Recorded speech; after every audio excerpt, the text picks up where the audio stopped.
Look for big changes in Illinois now that Governor Rauner has signed House Bill 1785 into law. This is going to add confusion to police, to schools. It could even be used to oppress religious liberty in churches and religious organizations. The new law, which is backed by LGBTQ groups and the ACLU, takes effect January 1st. It will allow people to alter the sex designation on their birth certificates without having to undergo surgery. This is outrageous. It should not be encouraged through public policy.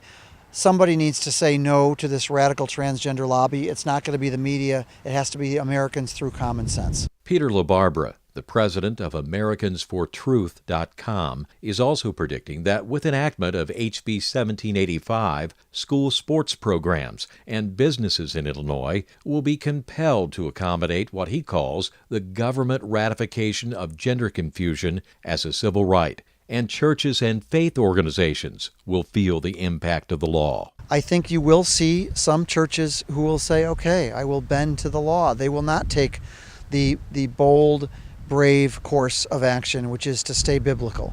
And that's unfortunate. But you better believe the gay lobby and the transgender lobby are going after churches and religious institutions. And through House Bill 1785, that lobby could go after church hiring practices. They might say, okay, we're not going to force the church to hire a transgender pastor, but if there's a transgender employee at the church, say a janitor, a secretary, a lower level employee, that's part of civil rights. But as Peter LaBarbera points out, LGBTQ activists are not content with passing laws such as House Bill 1785.